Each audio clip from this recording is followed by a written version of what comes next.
And we're going to share a video. Shumë pyetje, disa qytete, disa institucione, një qëllim i vetëm të drejtat e LGBTI. Vetpranimi është një proces i gjatë dhe shumë i vështirë, por në momentin që ti pranon të duash veten tënde, atëherë mund të përballosh çdo sfidë dhe vështirësi që mund të sjellë jeta. Pranimi i vetit ashtu siç je është një akt lirie.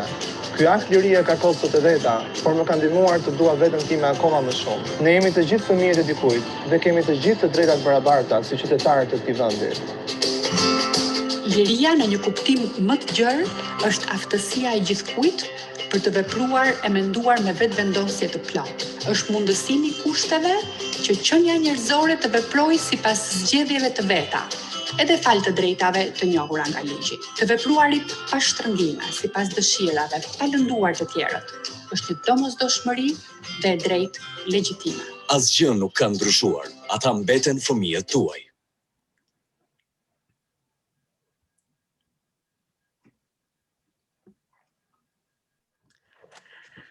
That was beautiful to watch and see Albanians' progress. And thank you, Mr. Arbor Kodra, for sharing your life with us.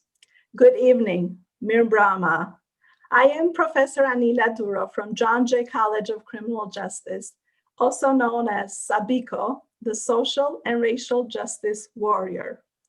As a proud Albanian American ally and partner, it is my pleasure to offer opening remarks for this one-of-a-kind panel in the United States of America, where we are openly going to discuss Albanian American LGBTQIA+ activism, allyship, and action.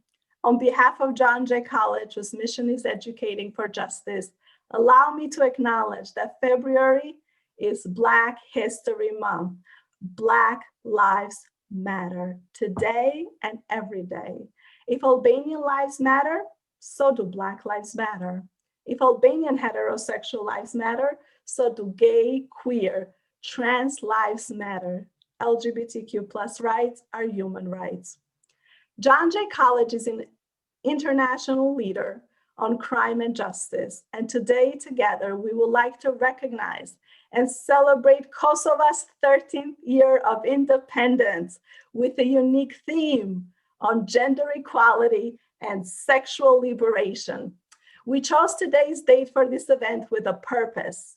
Congrats, Blair Morina and Vasvije Krasniqi, Goodman, and to all of our Kosovar brothers and sisters today, and all queer Kosovars who fought endlessly and continue to fight so we can enjoy a free and liberated Kosovo. I would like to acknowledge our special guest, our sister, our warrior, our Shiro, who is here with us today, the newly elected member of parliament in Kosovo, Ms. Vasvije Krasniqi Goodman. Congratulations, Vasvije. You made this election year very special for our dear Kosovo.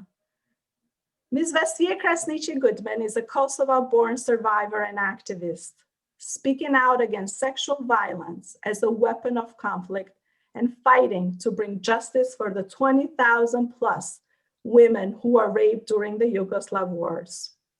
We at John Jay College and our partnering institution remain committed to educating our students and community members on the war atrocities our Kosovar people had to endure and collectively work towards accountability and peace. The world is not perfect. America is not perfect, but in America, everything is possible. And we hope and wish the new administration the best to address the two viruses impacting our life today on a daily basis.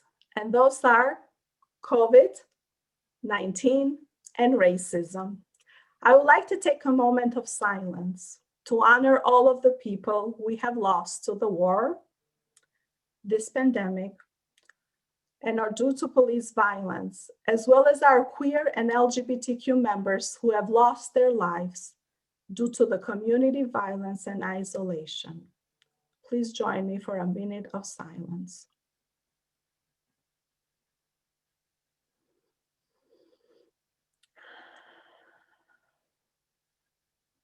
Rest in power, and thank you. We can do better, and today is a step on the right directions. Panels like this are heavily supported by academic institutions to engage the community, like what we're doing right now, bring awareness, and highlight the areas where we need to do better. Like DePaul University, who has been one of the leading institutions on Albanian studies and LGBTQ activism, Harvard University, NYU, and others. While I've been the brain, or as you call me, the ringleader behind this work, this leadership activism work, please note that this work would have never been possible without our community members. I would like to thank and congratulate the activists of the Albanian American Cohesive Community who have done a great job and passionately are working with me on tackling topics that are a taboo in our culture, such as domestic violence, mental health, and today, LGBTQ rights. Panels like this are not possible without the support of the grassroots activism of Shoshni, Albanian American Women's Club. I love you, Shoshni. You are the backbone of this work. I would have not been able to do this without your help. Motra Chiriazi, Albanian American Women's Organization, one of the oldest institutions caring for women's rights in America. The newly established Albanian Professional Women's Organization in US. Thank you, Betty. Progressive Albanians, SOFRA, LGBTQI+ community, Open Mind Spectrum from Albania, OMSA, Center for Equality and Liberty, Kosovo, CEL, who foster collaboration, make us feel safe, and provide a sense of belonging. Together, we can bring the change we want. This panel would have not been possible without the work of our ancestors, our heroes, and the early LGBTQ activists, and I would like to acknowledge them today. From Albania, Jenny Karai, Arbor Kodra, Altina Zizaj, Kristi Pinderi. From Kosovo, we love you, Kosovo, Igor Rogova, Raimonda Zulbie, Arber Nuhiu, Agim Margilaj, Blair Morina. From North Macedonia, Bekim Asani, and here in America, Ria Demiri, Eltoni Liriani, Blake Kaba, and Ramida Shkoza, and of course, all of you, the human rights activists who helped to build this movement. Ramida calls you the modern warriors. Ramida's queer visibility and activism has transformed how we perceive our own Albanian LGBTQ members. Ramida is birthing an LGBTQIA+ movement for Albanians in diaspora, which is centered around inclusiveness, belonging, and elevating queer love and joy. And today's panel reflects that. I always say we are survivors, right? We are survivors of some type of phenomenon. We have survived, we are healing, and now we want to thrive. In the words of Maya Angelou, my mission in life is not merely to survive, but to thrive, and to do it with some passion, some compassion, some humor. We're gonna laugh today. We're not only gonna cry, and some style. Surviving is important. Thriving is elegant. And who better to do that today than Valentina, our moderator of this panel. a role model for our community on how to thrive and do the advocacy and activism work with elegance. Let me introduce Valentina. Valentina Gjela is a proud Albanian American ally and partner. She's the Director of Program Services at Health Emergency Lifeline Programs and Corktown Health Center in Michigan. In this role, she oversees the nutrition and aging services programs, as well as the behavioral health, preventive health, care management, and support services departments. And pay attention, at Michigan's first LGBTQ health center. Power to you, my sister. Valentina is a strong violence against women's advocate and a researcher. She has worked closely with trauma survivors and other vulnerable populations. Valentina holds a Master's of Social degree in Community Practice and Social Action from Wayne State University, Michigan. Valentina's work philosophy is best described in the words of the late RBG. Fight for the things that you care about, but do it in a way that will lead others to join you. We are joining you, Valentin, today, and let's begin. Thank you all. Thank you, Anila. Thank you, everyone. Good evening. I am Valentina Gjela, as Anila has said. I use she, her pronouns, and I am honored to be here with you today. Thank you all for being here tonight for this well overdue community conversation. Thank you to our lovely sponsors for putting on this event, and a very special thank you to our courageous keynote speakers and panelists. You are all real life heroes, and I am honored to participate in this event with all of you. So without further ado, the moment you're all waiting for, let me briefly introduce everyone to our lovely participants tonight. First, I'd like to introduce one of our key speakers, Arbor Kodra. Arbor uses he, him pronouns and is the founder and executive director of OMSA, as well as a global human rights activist and public figure. Welcome, Arbor. Very much, Valentina, for introducing me, and good evening, everyone. And I would like to thank you all for being here with us. Dear all, dear panelists, dear allies, dear friends, and my dear beautiful community, and dear everyone that is following us tonight. Thank you very much for being part of this event, which I'm very honored and grateful to be as a keynote speaker, and thanks to the Albanian American Cohesion, John Jay University, the Albanian Student Leadership Association, Shoshni, Modra Chiriazi, DePaul University, Albanian American Cultural Alliance, Harvard University, New York University, SOCRA, and OMSA. And I want to give a big and special thanks to the Professor Anila Duro for her great support, and thanks to my dear, lovely friend Remida Shkoza for including me to lead SOCRA together. You are both an inspiration. I'm very happy, in fact, to be here tonight, and being a dedicated LGBTI activist and advocate, I've been working in an environment that bounds with legal, political, cultural, and social changes in relation to LGBTI rights and status.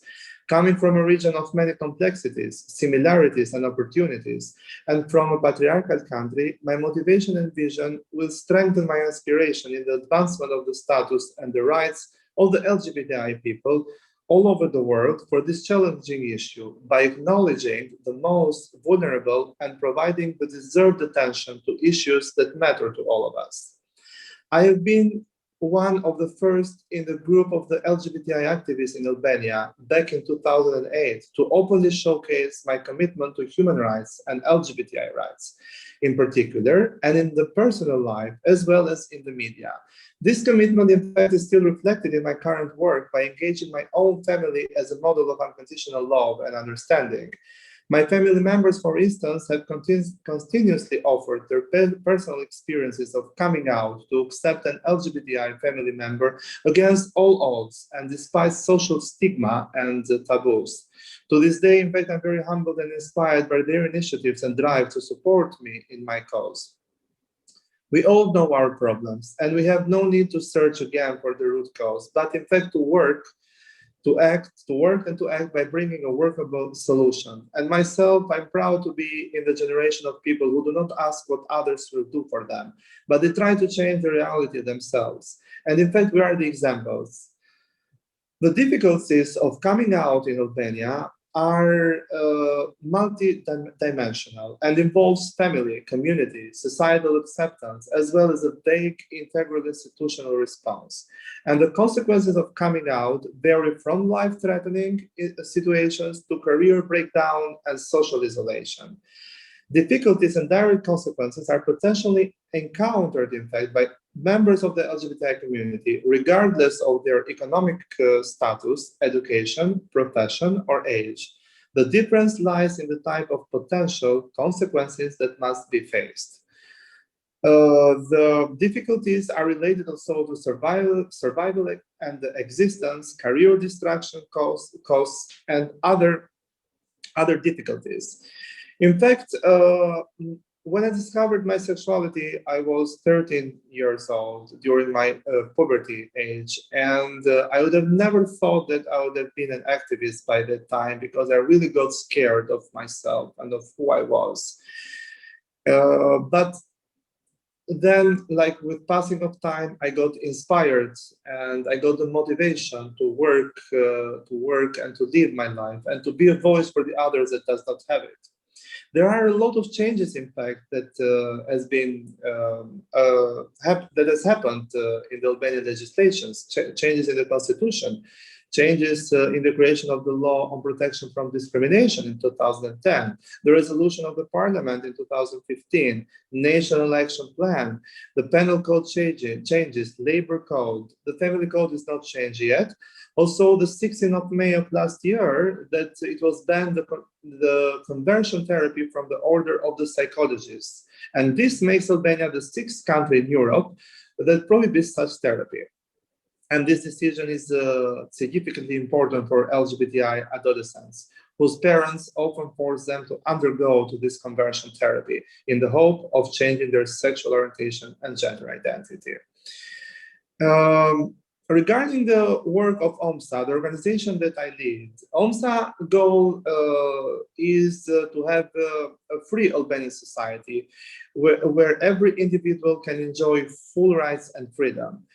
We have several programs that we engage with. One of the programs is the LGBTI Civic Engagement Programs that we work to educate the political parties and the youth political forums in Albania regarding the LGBTI issues and the political participation. We have a cooperation here with the Ministry of Health and Social Protection. Another program is the activism program. This is for vulnerable groups, especially LGBTI plus individuals, using the methodology to infiltrate the mainstream discourse. And the other one is the I Am Your Child group. It's about a family education group with a mission of the harmonization of relations between parents and their LGBTI children and the unconditional equality promotion of LGBTI citizens in the society's life with psychological support and advocacy of their rights. OMSA, in fact, also is member of several networks. I have to mention here that the COVID-19 affected a lot the LGBTI community in Albania, especially in the level of unemployment. And here we have to take into consideration that the LGBTI community has high level of unemployment even before the COVID-19. And now with all of this pandemic, there are a lot of problems, especially with the unemployment.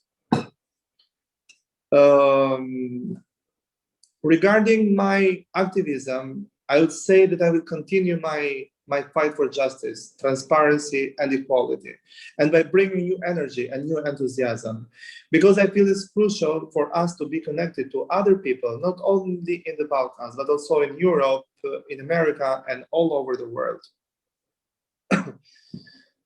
At the moment that we find out who we are, and that we love ourselves, we accept ourselves, and we be that person, that is a victory for me. Self-acceptance is victory, and that's what our soul is put on earth to be. The truth is within us. We have to live it, and everything else will come. And to be ourselves, even those costs are very high. And my last word is that if we are walking down the right path and we are willing to keep walking, eventually we will all make progress. Thank you very much. Thank you so much, Arbor. All right. So I am going to introduce the rest of the panelists. I did see a comment though, or a question, and we will talk a little bit later about a survey that Arbor will be putting into the link. So that is what, if you missed that when he was speaking, he will make sure to include that at the end of the conversation. All right, so let's introduce the rest of the panelists. Next, I have the honor of introducing our second keynote speaker, Ramida Shkoza. Ramida uses she, her pronouns and is the founder of Sofra and is an Albanian diaspora LGBTQ plus activist, public figure, and real estate agent. Welcome, Ramida. Thank you so much, Valentina, and thank you, Anita, for the introduction earlier. Thank you so much. I'm so excited to be here, and I will do my best to give you, hopefully, a speech that doesn't scream. I'm so nervous. You're going to be great. Thank you. We'll get to your wonderful speech shortly. Oh, sorry. Go ahead, Valentina. Sorry. Thank you. All right. We are going to also introduce our panelists today. We have 5 amazing panelists that I'd like to introduce you all to. First, we have Blair Morina from Kosovo. Blair uses he, him pronouns and is the executive director of the Center for Equality and Liberty. Welcome, Blair.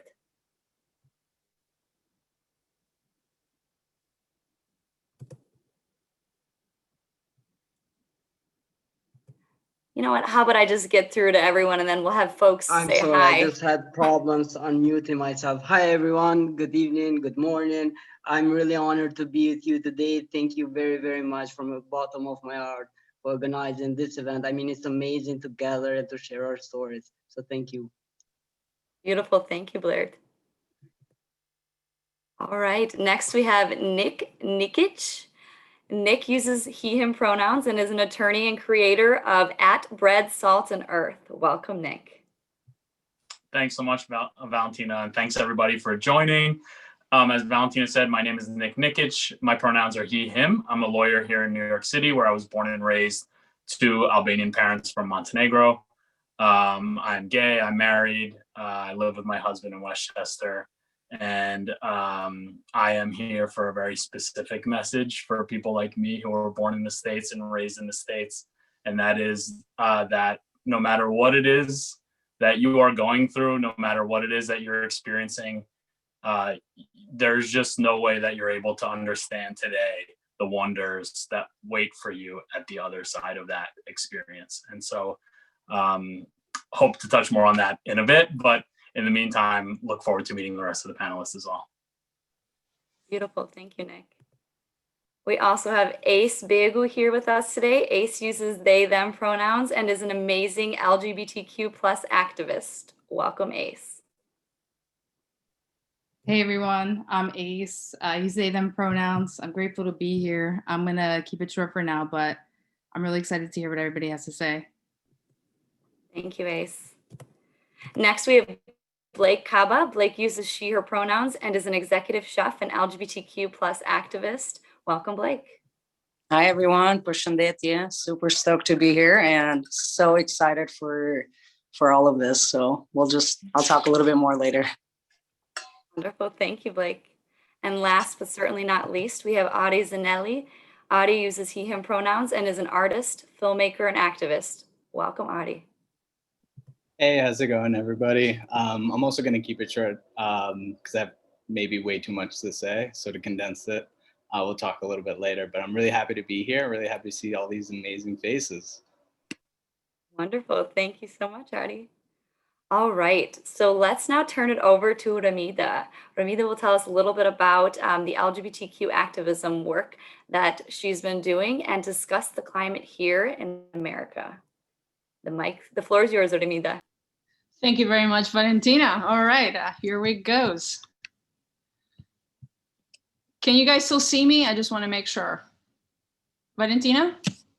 Yes. Yes, we can see you. Okay, sorry. All right. Hello, beautiful friends, family, and community. I want to take this opportunity to express my gratitude for the amazing Albanian American Cohesive Group and the amazing allies that have helped organize and co-sponsor the event. I would like to thank Professor Anita Duro for her leadership and support with the John Jay students, and more specifically, the Albanian Student Leadership Association. I would also like to thank two amazing Albanian American women's organization and group, Shochni and Motra Chiriasi, for your support and inclusion. Thank you.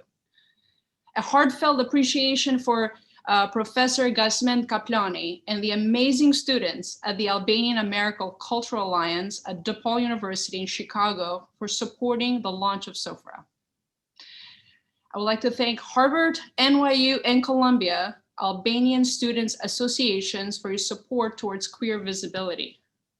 Last but not least, I would like to thank Sofia Marcelli, David Talau, my course support system at SOFRA, and my brother from another mother, Arbor Kodra. A very special note of gratitude goes to my mother for teaching me the true meaning of resilience, and my brilliant spouse, Ali, whose support inspires me every day. Thank you for joining the Albanian lesbian, gay, bisexual, trans, queer, intersex, asexual, plus diaspora in celebrating this magical moment in history in the true spirit of queer joy, and share with you the importance of intersectionality with the Albanian community at large. Wow, I have dreamt of this moment since I can remember. Well, maybe not that it would happen during global pandemic or via Zoom. But the moment where our Albanian and LGBTQIA plus identities come together as one. The two-headed eagle, not only as a symbol of strength and courage, but also a symbol of resilience and inclusion.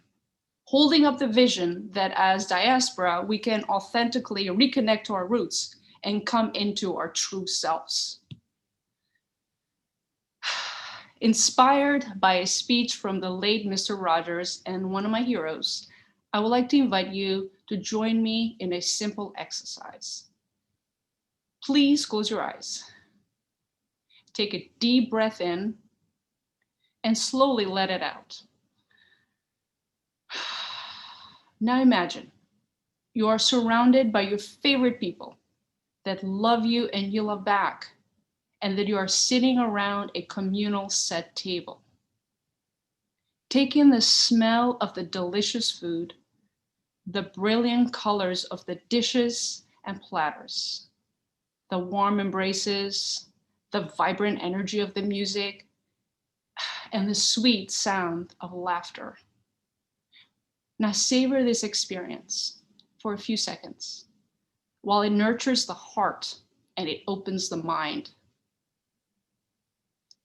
In an instant, at a turn of a switch, it is gone. The feeling of isolation, confusion, and loneliness sets in. Now, please, open your eyes and look around the screen. You are not alone.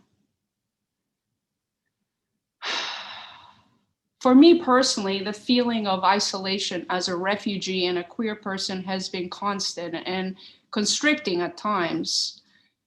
Because of that deprivation, I founded SOFRA. The shared isolation from the pandemic, ironically, was the catalyst to conceive and birth this movement 9 months ago today. I was born in the ancient city of Shkodër during communist regime, which chiseled away our humanity, but never our spirits. During a time when Albanians in Albania were stripped of their freedom of speech and their faith. We were completely isolated from the whole world and segregated from our bordering Albanian communities in Kosovo, Montenegro, North Macedonia, Greece, and Italy. On March 6, 1991, my family and I broke free and successfully escaped to Italy.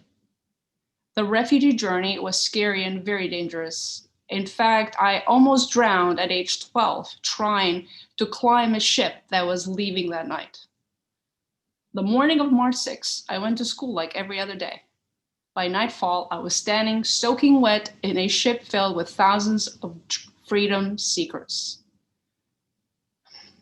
Even now, after almost 30 years of liberation, the Albanian LGBTQIA+ community has been shunned from the community at large due to homophobia, transphobia, closely tied to racism and gender inequality, with the corrosive threats of hatred and ignorance. Our ancestors instilled in us the medicine of hospitality and the love for community and the importance of extending that inclusion to strangers too. Sofra, meaning a set table, in essence is that, a communal table where everyone has a seat and a voice. Now you may ask, why the need for an Albanian LGBTQIA+ community diaspora community?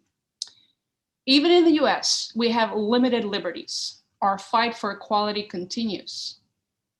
Our humanity is tied to family, community, and culture. When we all are fully included personally, professionally, and legally, not just tolerated and classified as a burden in society, then we are steps closer to equity and equality. As immigrants and refugees, we have built bonds with friends and allies that have become family. They have held our hands when no one would. They've opened their homes when we had nowhere to call home.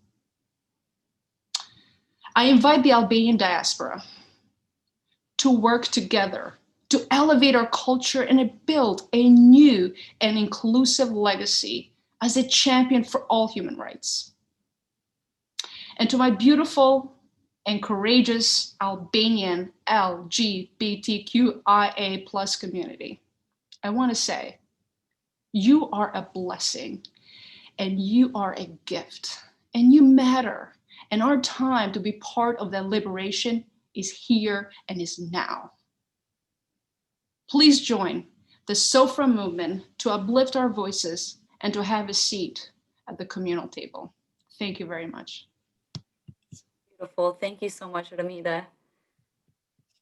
All right, before we jump into the rest of the panel conversation, I wanna set expectations a bit for tonight.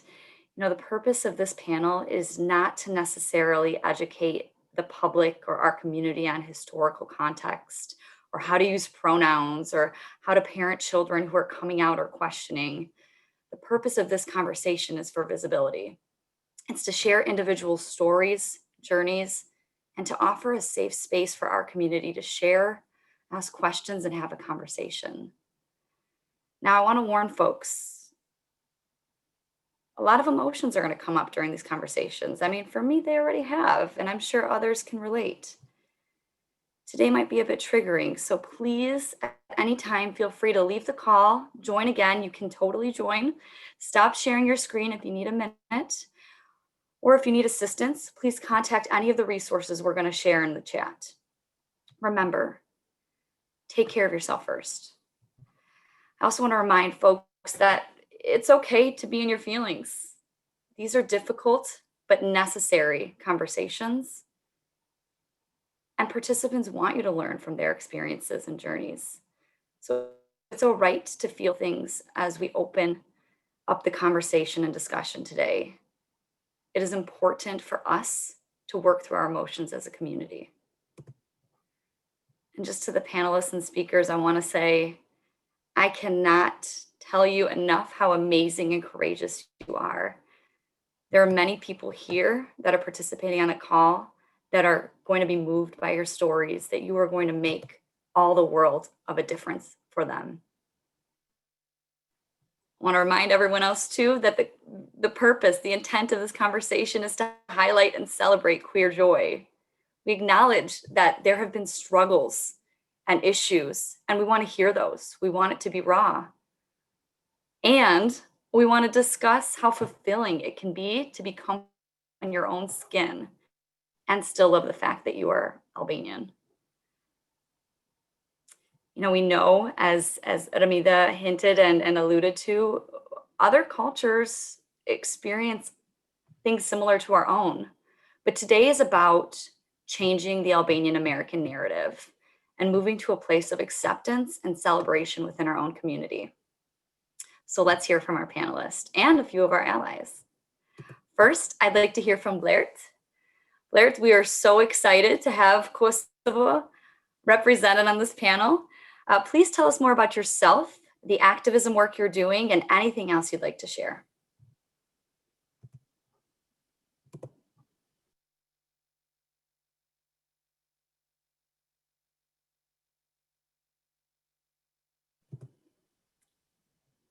Blair, if you're talking, we can't hear you.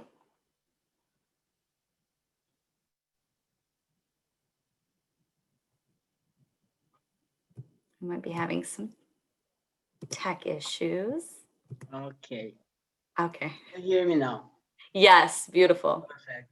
First, let's hope the connection in Kosovo is better than in Albania, because we are having quite difficulties. So again, thank you. I'm Blair Morina, as mentioned, the Executive Director of Center for Equality and Liberty, an organization that promotes and protects LGBTI rights here in Kosovo. So personally, I was born in a very troubled period in Kosovo, 19th. So at the time, the way how we advocate today for human rights was unthinkable, because our main goal collectively was surviving. So LGBTI rights were never discussed in the public domain, meaning media, in schools, or in our family. So for me at the time, it was like LGBTI people didn't exist at all. Therefore, my knowledge about LGBTI people was very limited. I only knew that I'm feeling different, I'm feeling as a boy, but didn't know that actually there is an entire community like me. So me knowing the context of Kosovo, because I was born and raised in a rural area, I knew that everything, if it doesn't fall under the line of heteronormativity, will be very challenging. And I decided to move in Pristina to start the high school. Of course, my family didn't have a clue at the time. After I finished the high school and getting more and more information about LGBTI people, I was desperate to leave Kosovo. So I tried everything. Like I applied so many times for visa, but of course it wasn't a smart move because I didn't have a job, and I don't recall if I had a bank account. So of course I was rejected every time. So I even tried to come in the United States through work and travel. And at a certain point, I just gave up. Then I decided if I want to do something, let's do it in Kosovo. I decided to start studying sociology.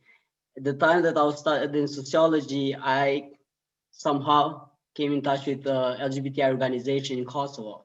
Now, for me at the time, I didn't have a clue how my future would look.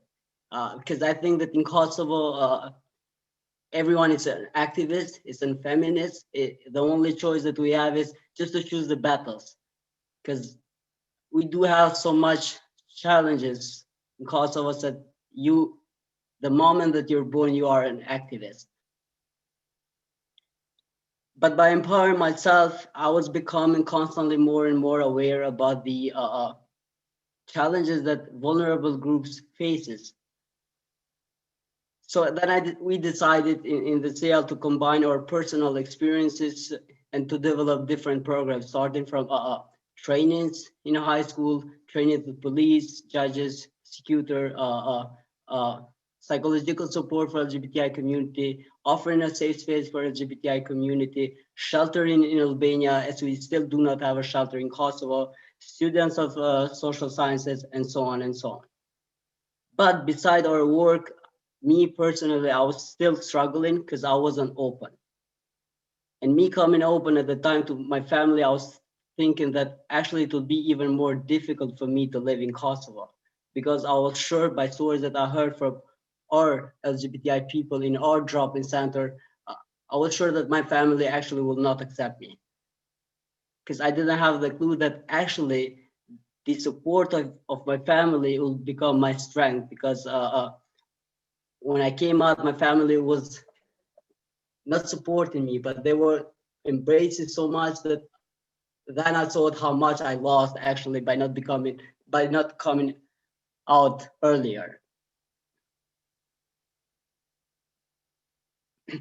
And at the time I became more and more aware that I'm actually in a privileged position compared to other LGBTI people in Kosovo.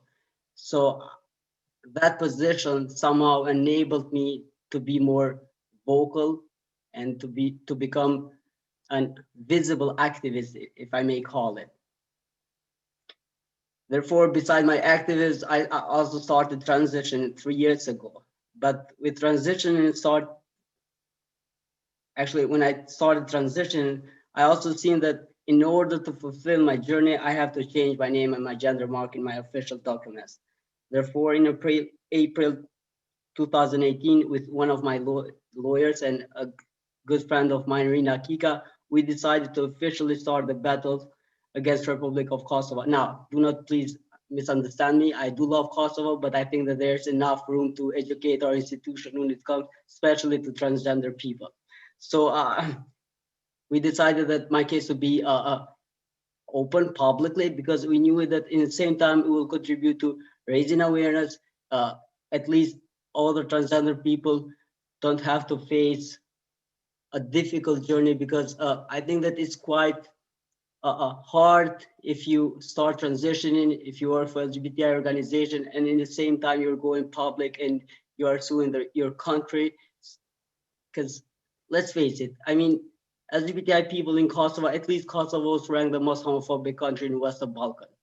So it can be quite challenging if you go and sue the state, because still in Kosovo, LGBTI rights are not considered a priority. LGBTI people are not seen as part of the society. It's something that people see that is brought after the war from Western countries, because they want to somehow indoctrinate us by their culture. So after 2 years, I won the case in the court. So I'm the first transgender man publicly suing the state and winning the case. So for the end, I just want to emphasize something, that the fight for equal rights and treatment in Kosovo is quite far, but it's amazing the fact that there are amazing young activists that, besides their struggles in daily basis, they are being very, very active and vocal. And the beauty definitely of the LGBTI movement in Kosovo is the solidarity. So one more time, thank you very, very much for organizing this amazing event. Thank you, Blair. That was beautiful. What a story. You are an amazing, amazing person. Thank you for your bravery. All right, we will move on to our next panelist.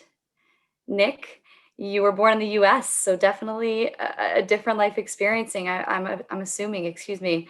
You know, you make all of us very proud as it relates to how you embrace and share your Albanian culture, values, and of course, delicious food. So thank you for that. Please tell us a bit more about yourself, the work you do, and your future aspirations to celebrate and elevate queer love and joy through the perspective of someone who is American born, but Albanian through and through. Thanks. Yeah. So I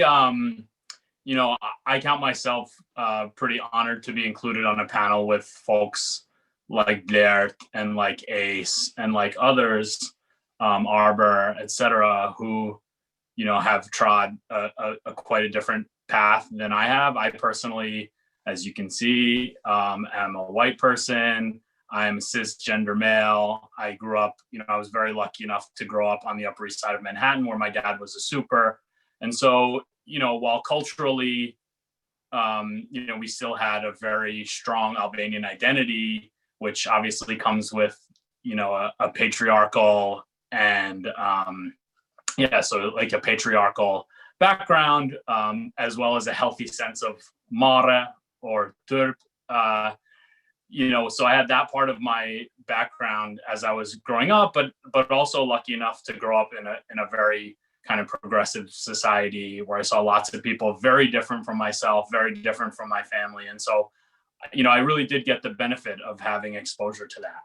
At the same time, we all in our unique ways have our own struggles. And so, no matter how much you might grow up in a place where, you know, two men can hold hands on the street, or where, you know, you've got rainbow families, still, I think for me, I struggled to accept who I was. I thought, you know, being an openly queer person would mean sacrificing everything that I loved so much about my heritage, about my identity. And, you know, in the States, you have to try to be Albanian. I'm not sure if that makes sense, but, you know, you sort of like, you reach for these things and you wrap yourself in them to create an identity for yourself. In my case, what felt like a really strong Albanian or Mysore ethnicity or nationality. And I really felt strongly that I wanted to be a part of that culture, and I wanted to perpetuate that culture. And yet I struggled with the fact of, you know, being a little bit different. And for a very long time, I thought I can just figure out how to have a life without love, or I can, you know, trick some, you know, poor Albanian girl into marrying me, and, you know, maybe I could make it happen. And maybe, you know, if I winced and I bared it, maybe it wouldn't be so bad. And at a certain point, and, you know, I can hear my husband's phone. He's watching this from another room. At a certain point, when we met, and I thought, oh my God, like that's what it means when you like someone, or that's what it means when you fall in love. And for me, it was just the end. Like, it couldn't, you know, there was really no going back from there. And on Easter Sunday in 2013, I was in church at the Albanian church in Hartsdale with my family.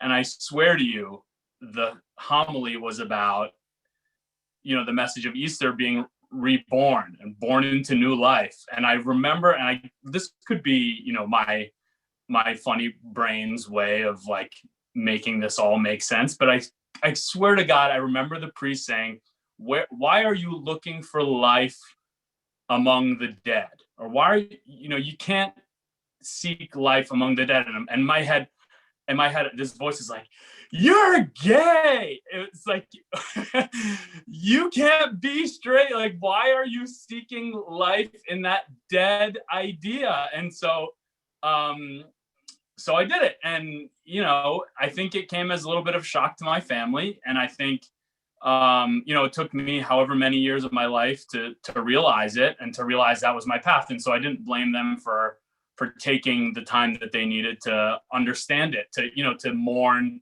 also the life that they thought they were losing with this.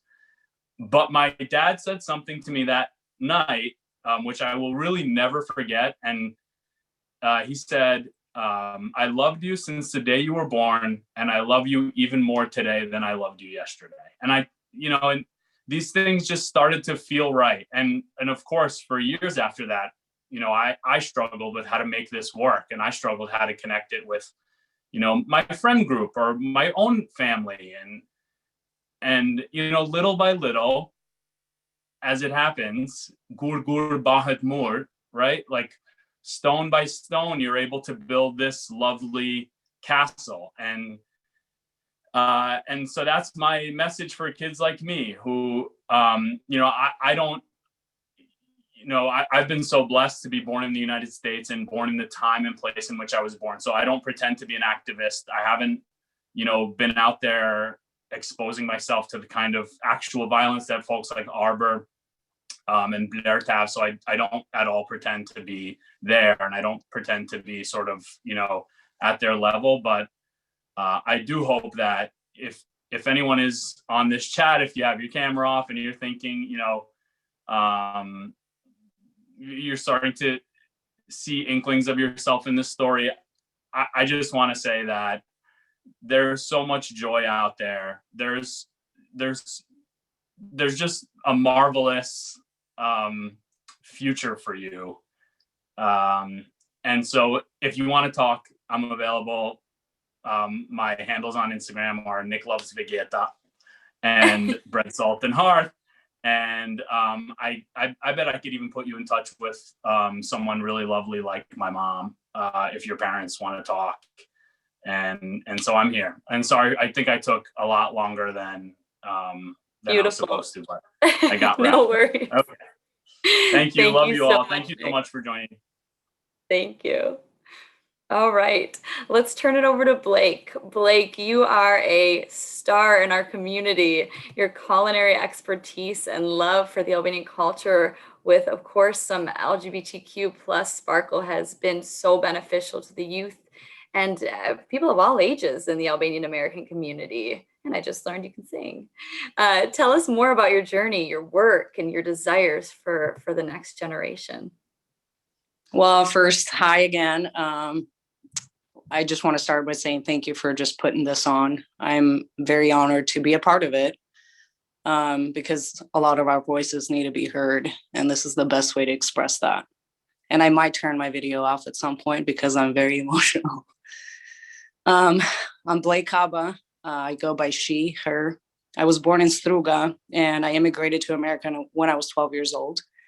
I actually found my culinary passion shortly after that. You know, if you know Albanians, you know that a lot of Albanians own restaurants, which a lot of my family did. So that's kind of where it started for me. And I've been in the industry since. So at this point, a little bit over 20 years. I currently hold an executive chef position for a top golf course in Washington State. And I love telling my story to anybody that comes through here. You know, I am proud. It wasn't always that way, but I'm very proud of where my heritage is from and who I am now. And I very freely express that. My experience in coming out was not necessarily a walk in the park. And it took a lot for me to come to terms with the definition of being an Albanian / Muslim / lesbian. As many of you can imagine, the hate and just everything we went through. I lost a lot of people throughout the way, lost, you know, my parents in the process. And so for me, it's been a heartbreaking journey, to say the least. But as the years have gone by, a lot of my family, a lot of my friends have been super, super crazy support for me. And it's kind of changed my, I guess at this point now, it's finally changed my brain on, you know, not resenting Albanians as much as I used to. Finding my roots again, loving our culture again, loving to show that culture and all those roots to my daughter now. It's important because not every Albanian person, you know, has put me through some of the things that some have. There's so many supporting Albanians. And I know, you know, this is a little cliche, but TikTok has really, really made me realize that. I've met some amazing Albanian people on there. And a lot of them are on here right now. So for me, and I hope you guys don't mind, but I had to write some stuff down. I've personally received a lot of support now, more so than ever. For a while there, I totally isolated myself. I've forgotten family members that I used to once be so close with. I don't even remember anymore. I think it's partly just me blocking them out at this point. Blocking them out because they didn't want to be a part of who I was. But at this point, I'm not afraid to be who I am. It took a lot of courage from my end to be where I'm at today. But I proudly show people who I am. I proudly tell someone I'm Albanian, I'm lesbian. And for those of you who know me, my TikTok is a very open Albanian lesbian on there. And I hope to be that support system for some, not just youth, but anybody who's honestly struggling and doesn't have that support system, because I know I didn't. And it was not very easy for me to go through that alone, because that's all I was for years on end, is alone with little to no support. And I made it this far now, and I did it on my own for a while, but I'm so glad that I've finally found a support system. It makes me feel good that there are great Albanian people out there, and it makes me feel proud now. Anyways, I think that's all I have for you guys, but just know that I am that support system, and anybody who feels they need someone to talk to, I'm here. Thank you so much, Blake. All right, let's move on to Ace. Ace, your experiences in the Albanian community have been unique, to say the least. You know, we value your wisdom and your contribution to understanding the LGBTQ plus community using an intersectionality framework. Please tell us more about you, the work you've done, and the work you plan to continue. Hey, everyone. Wow. First, before I introduce myself and do the whole thing, I just want to say I'm like unbelievably grateful to be here. My entire life, I didn't know LGBTQ plus people existed in Albania, let alone here. I didn't know we existed, and all of a sudden, Nila hit me up and was like, we have this panel of these amazing queer Albanian folks. Would you like to join? And I was like, huh? And I didn't believe her, to be honest. And it is such a, I can't explain the feelings, to be honest. I'm still kind of in shock. So with that, before I go on and on and on, I have this written down because I will talk for like 6 hours if I don't. Just a little bit about me and what my goals are. My name is Ace. Like I have said, my pronouns are they, them, and theirs. I identify as non-binary, trans-masculine, and queer. I have a lot of identities. I graduated from Rutgers University in New Brunswick with a bachelor's degree in history and a minor in psychology. I specialize in American history, specifically the 19th and the turn of the century. My studies have primarily been through women and gender studies, abolitionist, and intersectional lens. So a lot of my learning has been around several marginalized groups in the United States. It would be unjust to discuss being queer in America, Albanian or not, without discussing the simple fact that is Black, Indigenous people of color who came before us that led the way to the LGBTQ plus liberation we experience now. Specifically, trans women of color who have been viewed as being low on the ladder of society's understanding of bodies that matter.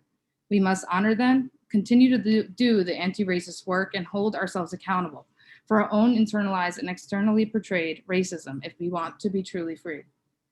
On a personal level, I came to discover my sexual orientation when I was 13, and over time came out to my family and friends. As a matter of fact, much of the coming out was done for me because Albanians love to talk, which made my life a lot easier. I always like to recognize and acknowledge that coming out in any public sphere is undeniably a privilege. To come out is liberating, courageous, and brave. However, it is also dangerous and not possible for many LGBTQ plus people. And those folks are just as valid, brave, courageous, and strong. I then came into my gender identity about a year ago and slowly came out to people over time. On my 24th birthday this summer, I came out publicly online. While initially coming out as a teenager was emotionally turbulent, scary, and often unsafe, it gave me a lot of courage to come out as transgender this summer. It can be difficult to encapsulate the roller coaster of emotions my journey has consisted of. However, I do find it important to discuss that I've also struggled with multiple forms of mental illness as well as substance abuse. I actively take care of my mental health through therapy, meditation, support groups, and connection, and I've also been in recovery from my addiction for a little over a year. While I've had experiences where I had trouble accepting that I was a queer person who struggled with mental illness and addiction, I've come to realize how important it is to share that part of my story. Substance abuse and mental illness run rampant in the LGBTQ plus community as well as the Albanian community.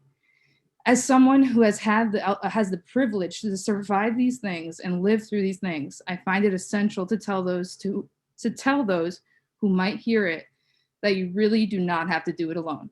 This hard-headed Albanian's doing it, so you can too. As for my Albanian identity, most of my blood relatives come from Dibut and Macedonia, but my dad would tell you it's in Albania. Much of my close family, including my father, escaped here to the United States decades ago. Most of my childhood, I was immersed in Albanian culture and knew not much else while living in the United States. Family was everything, and while we came to the United States for a better life, it felt like there was a relentless pursuit to not become too, quote, Americanized. After my parents' divorce when I was 12 years old, which was itself unheard of in our community, life changed for me. I was always angry at the way things functioned from when I can remember. Not only did I not want to be what the women were supposed to do, I felt myself not wanting to be like the men either. I became tired of seeing the women in the kitchen and the men not thanking them for it. I became really tired of seeing the women sitting in separate in rooms and being treated like less than. I became tired of the unequal and unfair treatment. This constructed and unjust binary always confused and frustrated me. So I spent many years ruthlessly rebelling. And as an act of resistance, I wore suits at our extremely gendered weddings when I was unabashedly physically queer and was open about who I am and continue to do so. However, it would be dishonest for me to say that the Albanian part of me is not prevalent even into today. Being Albanian taught me hard work, discipline, resilience, and immense amounts of hospitality. Being Albanian taught me fierce loyalty. Not only have we gone to war for our independence, we've been subjected to centuries full of oppression, genocide, and displacement. I find it hypocritical that we do this to other groups as we are subject to it for so long. And as people who are born in or live in America, it's imperative that we understand whose backs American culture has been built on and appropriated from. My dreams are big, but to put it briefly, I would love to see more focus on mental health in the Albanian LGBTQ plus community and just the Albanian community in general. Openness and embracing change and less sexual repression on all ends, regardless of sexual orientation.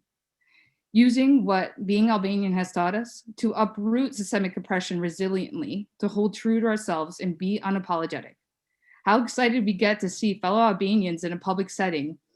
Why must we be so selective about who that counts for? Why act like a part of them doesn't exist in order to exist in your circle? In a culture hellbent on excluding no one, why must that have so many bounds? My goal is to address and dismantle prevalent transphobia, racism, classism, and ableism in the queer community and within myself.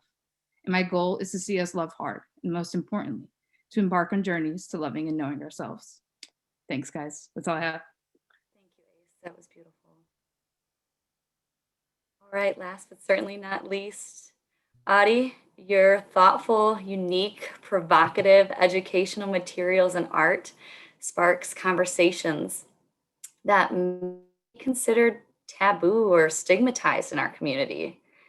Thank you for challenging us to dig deeper and have more thoughtful conversations as a community.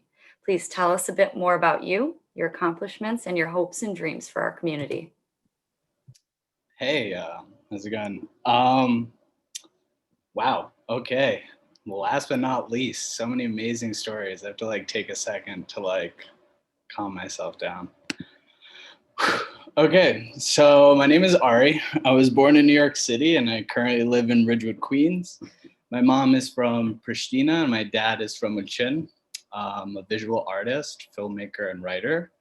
Don't want to get down my resume, but just to keep it brief, I've worked for professional painters, directed music videos, I make puppets, set pieces, props, perform comedy for about 9 years in New York City.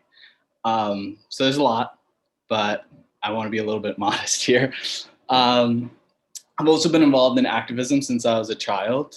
Both of my parents were political dissidents in Kosovo, and they were kicked out of the country or threatened to be executed. My protest work definitely started when I was a little kid. My parents would bring me to the marches and protests for Kosovo here in New York. My parents were a part of organizing donations and money and resources to the UÇK. Today, my activism is probably, and I don't normally say this, but to keep it specific, much more centered around anarchist and socialist ideas, which contrary to public perception doesn't mean I'm outside burning things or destroying things. My volunteer work is actually centered around mutual aid. So regularly, I would try to do it 3 or 4 times a week with the organizations I work with. We feed and clothe the dispossessed. We build housing for queer, trans, and non-gender conforming youth. We do student organizing. So we start student protest groups throughout campuses here in New York, as well as setting up free book fairs in low-income neighborhoods across Brooklyn. I am pansexual, which means that I'm attracted to anyone of any gender. My attraction to a particular person isn't necessarily centered around the way they look, and it could be centered around their personality, their character. Like Nick, you know, he mentioned this, which I think is really, really important. I'm straight passing and cisgendered, so I identify with the gender that was assigned to me at birth. And most people just assume I'm straight until I say anything different, which I do say different because I feel like homophobia quite easily and transphobia slips into dialogue very easily. But I do want to highlight that this actually is an immense privilege, particularly in the Albanian community, because I've gotten almost a window, like I mentioned, into the kind of subtle and latent homophobia, transphobia, racism, sexism that many other Albanian men particularly think that I'm straight, and I don't have anything to say. So it's definitely got me a lot of trouble, and I don't speak to a lot of people as a result of it.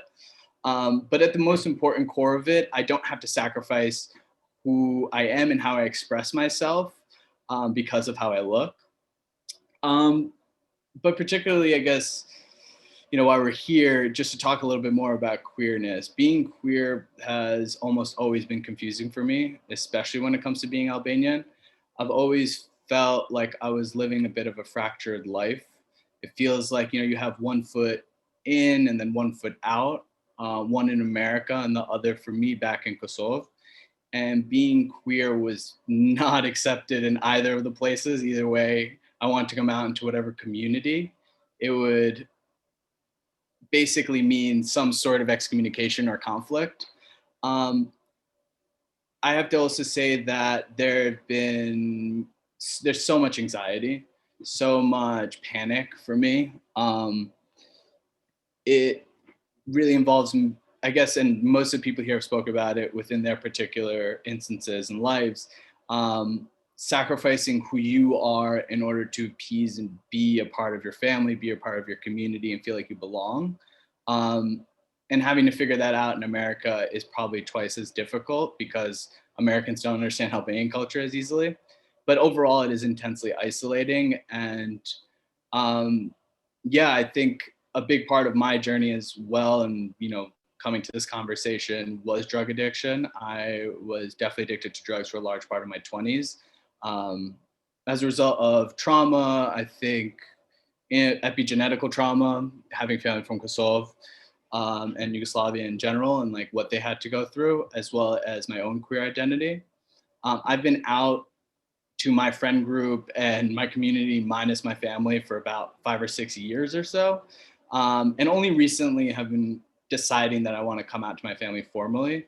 The reason I'm coming out to them has more to do with me being a public person that is Albanian and queer. So by publicly identifying as queer, I'd like to be a face for some other Albanian kid who's questioning their sexuality, gender, or identity, to see that there are queer Albanian people to look towards, Albanian people who've embraced their sexuality and challenged what we've seen as societal norms within our culture. I also think being an open pansexual Albanian person will hopefully show other Albanians that there is a spectrum of sexuality and gender, that you can love people who are cisgendered, who are non-gender conforming. You can develop love for someone of a gender you didn't expect to ever love and be surprised about that, which is also beautiful. And that there isn't really one way to look or feel when you're queer or non-gender conforming or trans. I do often wonder, and something that actually recently has been in my mind, is how many queer Albanians throughout our own ethnic history have existed who maybe died prematurely because there wasn't words or an openness to describe how they felt towards themselves and other people.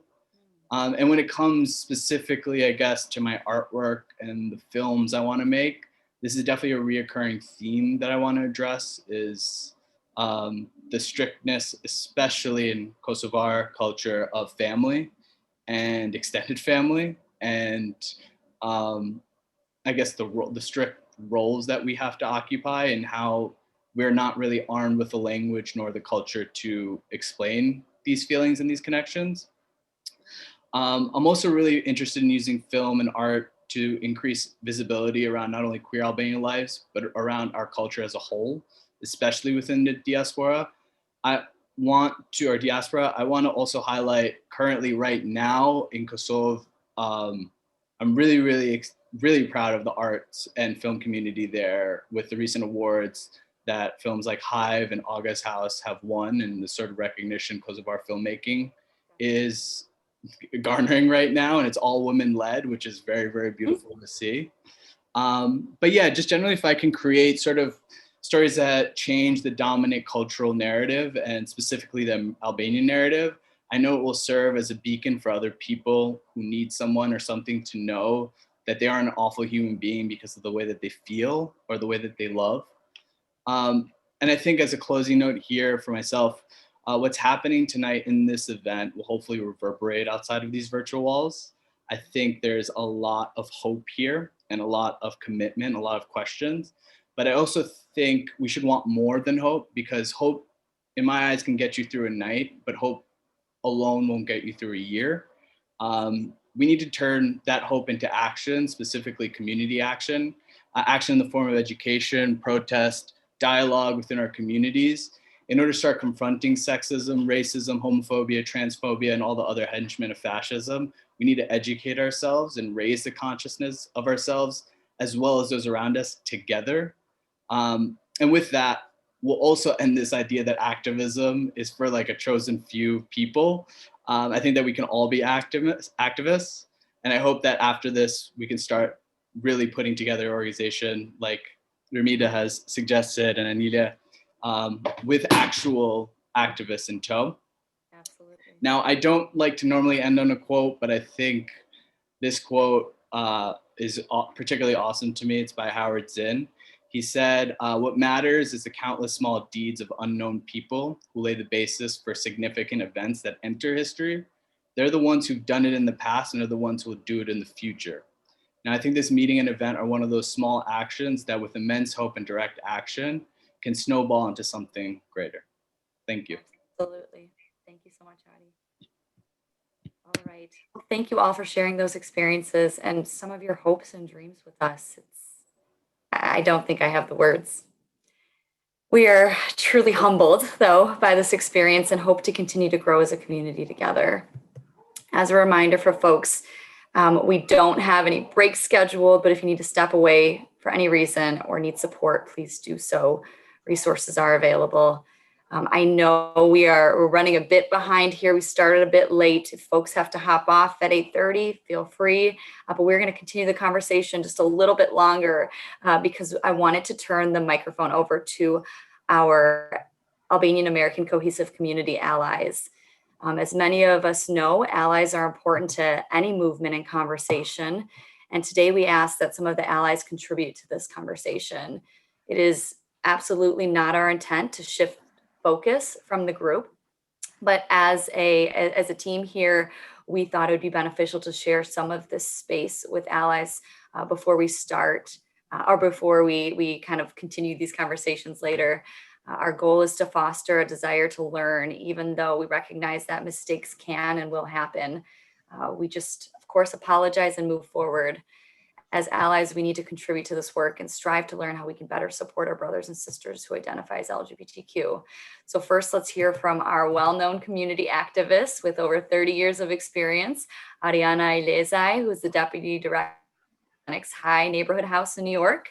She's also a mother and dear Albanian sister to our community. Ariana, what does being an ally mean to you, and how do you educate yourself to better and be a stronger ally for folks? Recognizing that there's privilege, there's cisgender heterosexual privilege that exists, and we need to have these conversations. So what do you say to that? Thank you, Valentina, and thank you everyone for being here tonight. To me, being an ally to the LGBTQI community means providing that safe space where anyone can feel comfortable to lean on me about anything. It means advocating for equal treatment for all people and challenging those who may not be as open-minded.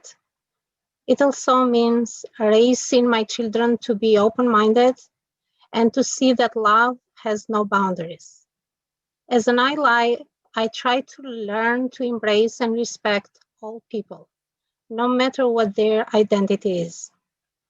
More than likely, we all know someone on a personal level who is a member of the LGBTQI community, whether it might be a family member or a close personal friend.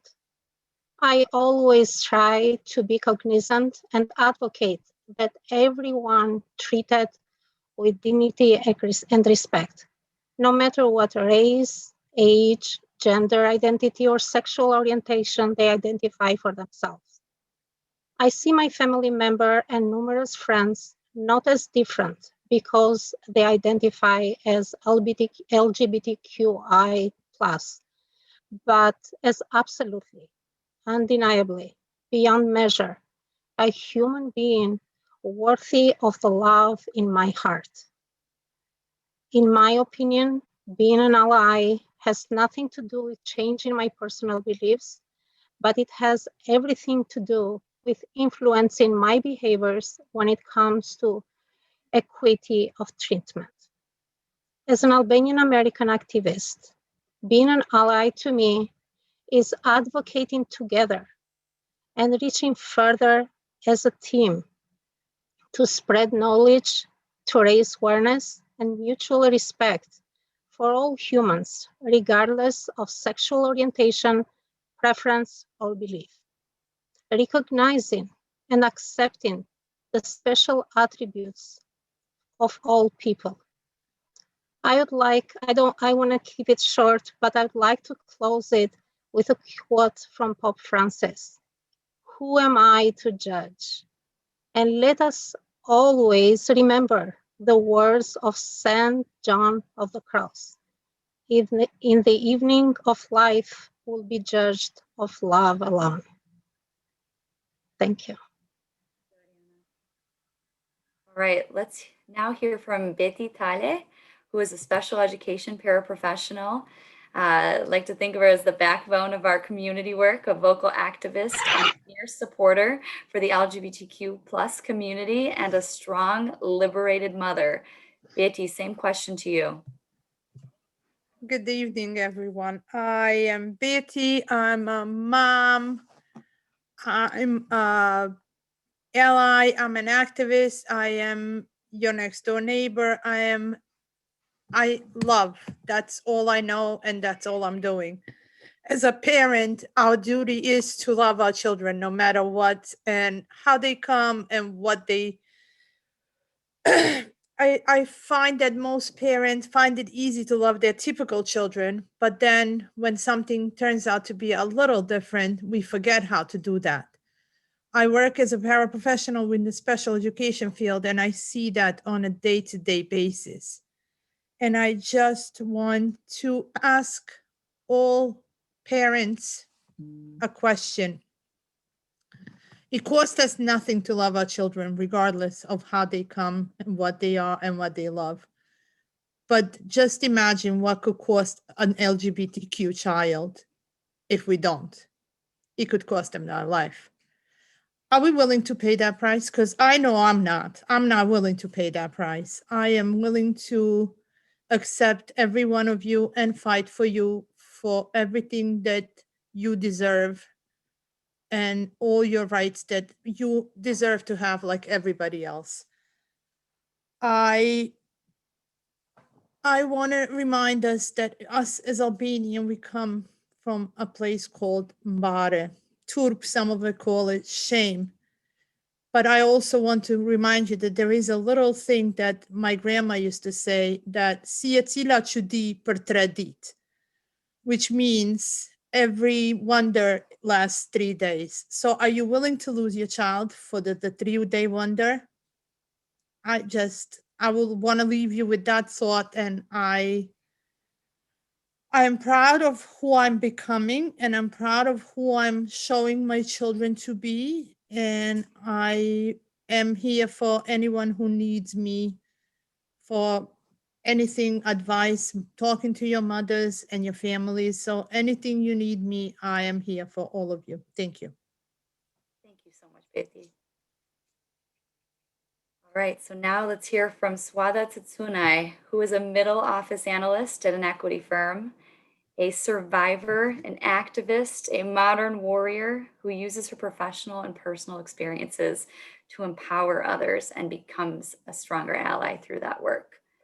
Swada, why do we want to do this work? How do folks educate themselves to be a better ally and parent? Thank you, Valentina. Thank you to the amazing panelists, our sponsors, and to all the people that join us tonight. The reason why I want to do this work is the reason I want to do any activism work. I've always helped those in need, and I spoke out against any injustice. Yes, I've been very vocal on domestic violence and women's rights and racial injustice, but I feel if you truly care for people wholeheartedly, you fight for all.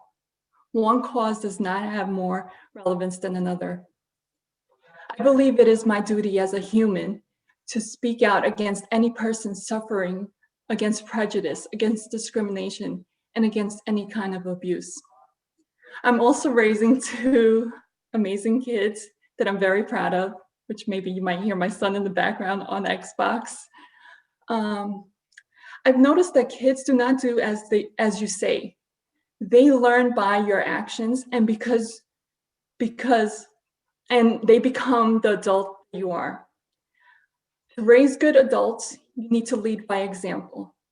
The way you interact with people that are different from you is the way your children will treat them in the future.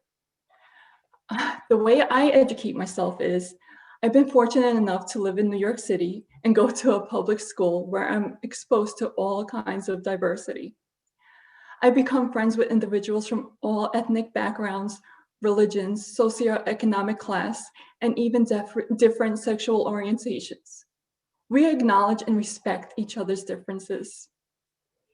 I teach them about me and my culture, my religion, and they teach me about theirs. We connect on similarities because at the end of the day, I hate labels. All labels aside, we are all the same. Having a diversified circle is the best learning experience, in my opinion. It's okay to be different because at the end of the day, we are all human and deserve to be loved and respected. Thank you all. Thank you so much, Swada. Last but certainly not least, let's hear from Ariana Matalia, a licensed mental health counselor and a proud ally. Ariana uses her platform to educate the community around mental health and stigma. Ariana, can you please tell us a little bit more about how allies can have a positive impact on this topic? Feel free to share some resources as well. Thank you. Wow, I'm so excited for this. When we first started organizing this, I was just telling everybody how awesome it is to have everyone's faces on the screen. And I still have that excitement even right now, just seeing everyone's faces. So working as a mental health counselor, I'm very aware of how the LGBTQ plus group has a higher rate of mental health conditions, like we've heard a lot of people talking about tonight. Things like anxiety, depression, self-harming behaviors. And I saw a statistic that people in the LGBTQ plus community are 4 times more likely to attempt suicide than the general population. And even in grad school, we learned about how there was even discrimination against the LGBTQ plus group among mental health professionals, where gender identity and sexual orientation used to be diagnosed as an actual mental health condition that people thought you needed treatment for. And I know it's kind of hard to believe that ever happened. So my hope is that in the future of our community, Albanians can look back at the struggles that we currently face and say, it's hard to believe we ever treated our own people so poorly for having differences too. And now I work at a children's hospital. I used to work at a psychiatric hospital, and I also do private practice now as well. And working at a children's hospital, I encounter kids at the cusp of their self-exploration in middle and high school. And I can't tell you how distressing it is when a child is going through these things alone. And many of them present to the hospital because they think so negatively about themselves due to the lack of acceptance from other people. And on the other hand, when kids come in with their parents, or if they can actually identify adults or peers that they're able to share these thoughts with, it's a huge protective factor in their treatment, and it actually significantly decreases the likelihood of developing more severe mental health symptoms. Now, mental health professionals know that discrimination, isolation, and social rejection are really the cause for concern in the first place, not the individual's preference or identity. And more specifically, working with trauma, it's proven that if you even just have one person in your life that accepts you, it does wonders for your healing. And to me, this means that being an ally literally saves lives. So that's what I hope that we can do. And I also wanted to acknowledge that in conversations leading up to this event, I realized how much I still have to learn myself. And I think that's the most important piece of being an ally for me, is maintaining that curiosity so that I can seek out opportunities to understand more. I wholeheartedly believe that people are inherently good. So with the correct information and with an open mind, I believe that people can unlearn harmful ideas about other people.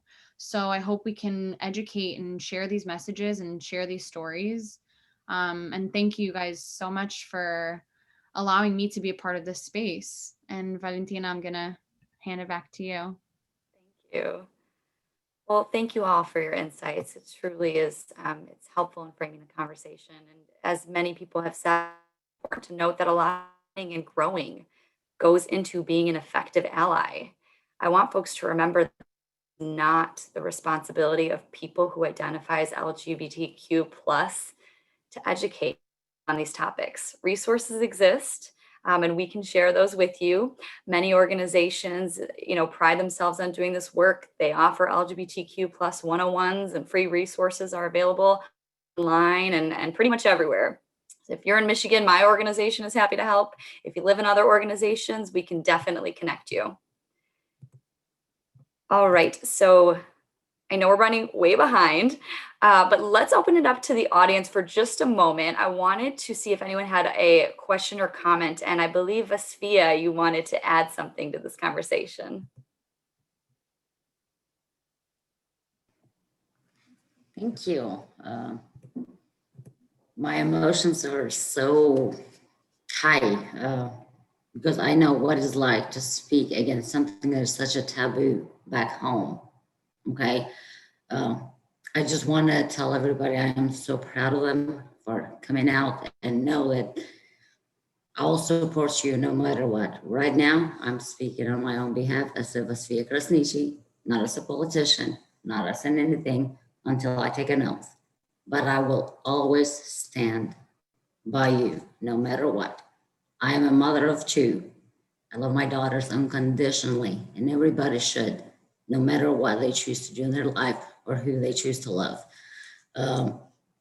It's amazing to hear all the stories and what we go through as an Albanians, and the more everything that we have to deal with back home. But I am somebody that I have always, how can I say, broken the ceiling. I am the first woman in my family to be married to a non-Albanian. And I actually am proud of that, because I did not choose my mom's path, my sister's path, and that did not bother me, not one bit, not what anybody else said. I just want everybody to know that you can reach out to me for any support that you need, no matter what, and I'll always stand by you. Right now, as a Vasfia, later on, as a politician. I will be in Kosovo soon. I will be leading the parades, no matter what, even if it costs me to lose my position. I will always fight for equal rights for all, because I do raise two daughters here, and I want them to know that their mom will fight for everybody. And it's, I'm actually looking very forward to going back home and meeting Blake and Blair, sorry, because I do believe that everybody should be treated equally and with respect, no matter what you choose to do in your own personal life. Thank you. Beautiful. Thank you so much, Vestia. And congratulations. All right. So we've gone beyond our time tonight, so I'm going to end our conversation there. But before I do that, I'd like to turn the invisible microphone over to Wendy Muhameti, the president of the Albanian Student Leadership Association. Wendy, the floor is yours. Thank you, Valentina. So hello, everyone. Thank you for joining our event tonight. And I want to thank the keynote speakers, panelists, the moderator, and of course, my professor, Professor Anila Duro. Thank you for sharing your experience and making this event a safe space for everyone. So a little bit about myself. My name is Wendy Muhameti. I use she, her pronouns, and I'm the president of the Albanian Student Leadership Association Club at John Jay College of Criminal Justice. I am a senior graduating this semester with a computer science degree, planning to start my master's in fall. And I currently work as a math and computer science tutor and math and science resource center at John Jay College. I was born and raised in Tirana, Albania, and in 2017, I left my family and my beautiful country to move to New York to pursue my bachelor's degree. During my freshman year, I met with Professor Dura, which has been a great support and has motivated me to be my greater self. She calls me Kanari, pride. She was the only Albanian I met at the time, but I believe there were many more amazing Albanian people at my school. And then is when I met my best friend, Antoneta Gojcevic, who I recognized to be an Albanian just because she was wearing a necklace with the Albanian flag. And then Antoneta and I worked hard for a year long to reopen the Albanian Club at John Jay, from which I met Antoneta Pepkola and Ariola Ferrati. Us four were the first executives of the Albanian Club at John Jay, and our club has been a great success, not only in hosting events, but also in educating our community and helping each other in any way we can. This semester, I will be working with the new executive of ASLAS, Ariana Matalia, which is the VP of our club. She's an MPA graduate student, as well as your community leader. She is an inspiration to us that education has no boundaries. Also, Eden Kojai, our secretary, graduate student of our nationally recognized program in digital forensic and cybersecurity, and Gabriela Plumai, a youth activist majoring in law and society. And without further ado, it's my honor to present the honorable panelists with a certificate on behalf of John Jay College and the co-sponsoring academic institution, DePaul University, Harvard University, and New York University. So I will share my screen in a bit. Just give me a second. Alrighty. So.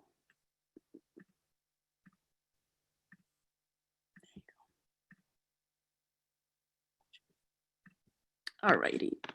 So the first certificate of appreciation I proudly represent to Remida Shkoza in recognition of your heroic leadership and outstanding commitment to building a healthy and inclusive LGBTQ community for the Albanian diaspora, which is signed by me, Wendy Muhameti, the president of Albanian Student Leadership Association at John Jay College of Criminal Justice, the president of the Albanian Student Association at New York University, Fatjona Kelmendi, Artea Brahaj and Drin Krasniqi, the co-presidents of the Albanian Student Association at Harvard University, and David Taulahu, the president of the Albanian American Cultural Alliance at DePaul University of Chicago.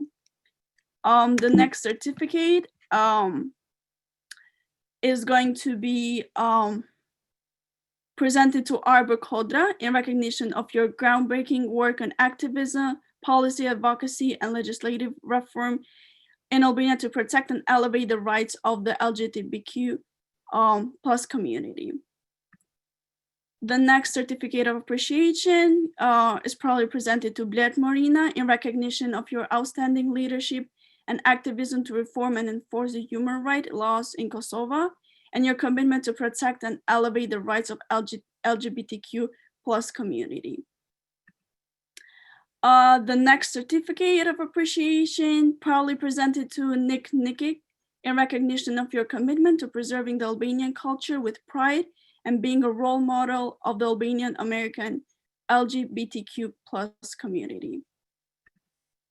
The next certificate of appreciation proudly presented to Ace Begu in recognition of your fierce activism for LGBTQ plus community and your courageous personal resilience.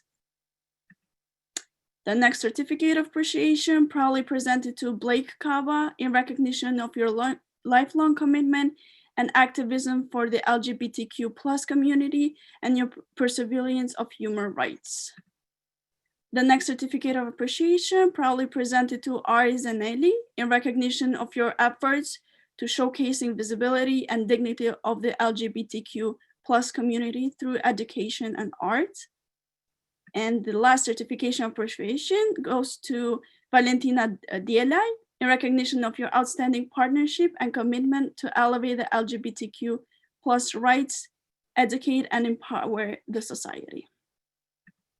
Thank you, everyone. Thank you so much, Wendy.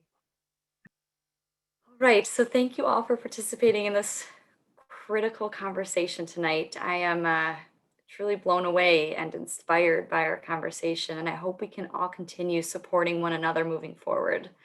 Remember that this is only the beginning of these conversations. As many of the panelists and speakers mentioned, we need action. So let's keep going. Feel free to reach out to the Albanian American Cohesive Community, have comments, questions, or have ideas for future conversations or interactions or collaborations. We want to keep this work going. Also, check out the chat for additional resources. I know I saw a lot going on in there.